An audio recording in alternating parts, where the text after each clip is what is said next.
Hello everyone, Jan here at welcome back na naman sa panibagong LEGO Minecraft set review. Itong set na ito ay very special sa akin kasi ito yung unang set na binili ko para sa anak ko at syempre para sa akin na rin. Kaya naman masaya ako at magagawan ko ito ng review. So, anyway, set number nito ay 21179 at na-release ito noong 2022.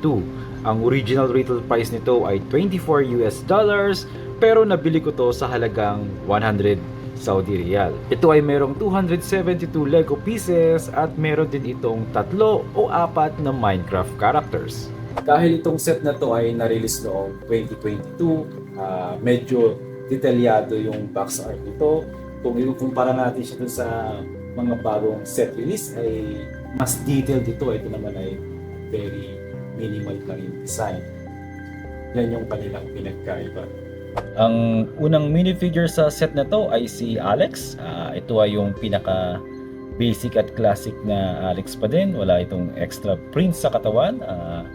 Same design kagaya ng mga unang release. Sad to say, wala silang binigay ng mga prints dito. Ito yung kanyang back prints. Merong orange hair dito, mga ilang simpleng prints dyan. Gaya rin sa harapan. Pero wala lang iba. Bali meron ding ilang accessories para kay Alex. Ito yung stone axe. Meron ding bowl. At meron din ditong bucket of milk. Yan lang yung makukuha mo sa set na ito. Ang pangalawang character naman sa set na ito ay ang mushroom.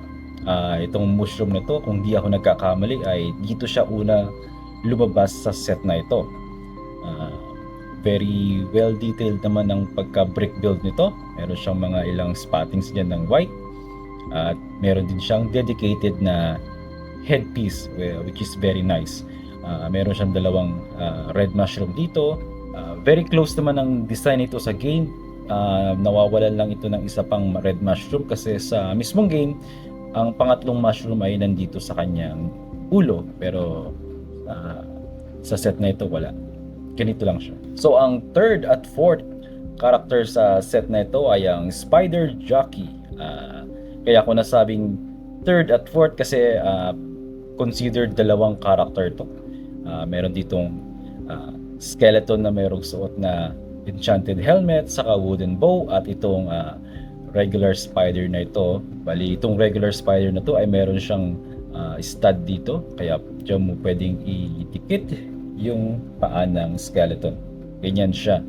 Anyway, konting information lang. Itong Spider Jockey na to ay meron lamang 1% spawn rate sa game. Kaya sobrang dalang mo lang itong makikita na mobs. I believe also na dito lang sa set na ito lumabas tong Spider Jockey. Kaya naman very nice. Bali itong spider na to ay merong mga hinges. Ayan. Kaya pwede mo siyang igalaw yung kanyang mga legs. Meron din siyang parang ganitong hinge. Yan. Kaya pwede mong galawin yung kanyang legs para sa kanyang display or posable action.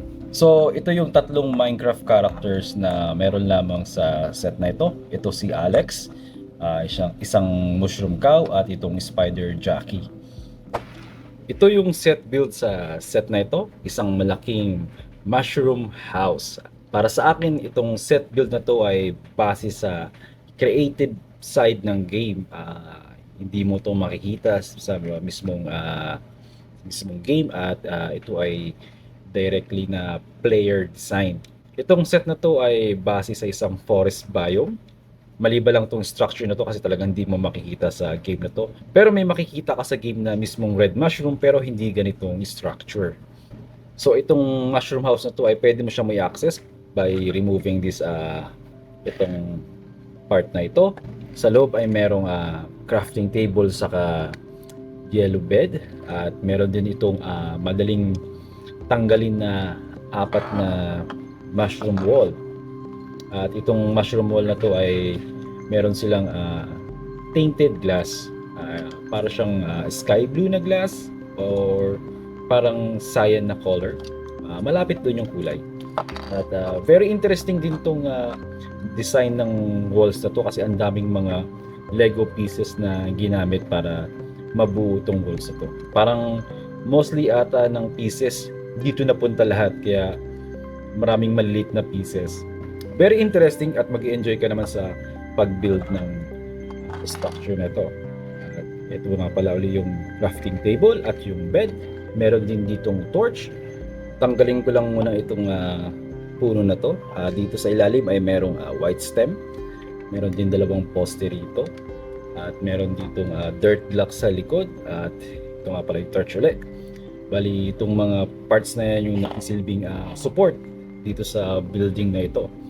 Meron din dito sa gilid na weight farm. Meron ditong dalawang weight. Itong hindi pa hinog na way, at meron dito river, at merong isang transparent tile. Sa side naman ay merong chest or pinaka storage chest mo, at dito na yung pinaka oak tree.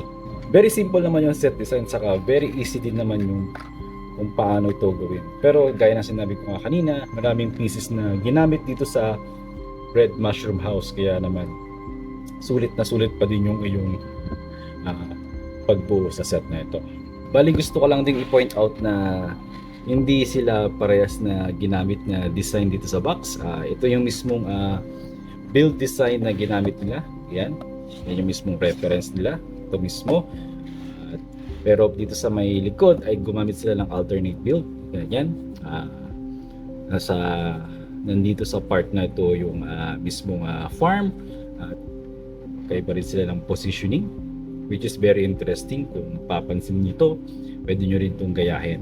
So para sa akin, bibigyan ko ito ng 7 out of 10 na score, kasi nagustuhan ko naman yung selection ng mga characters, nagustuhan ko din yung set design, saka gaya ng sabi ko, itong set na to ay base sa creative side ng game. At side note din, wala kang makikitang mushroom sa forest biome. So sa mismong game, makikita mo lang siya sa Mushroom Island.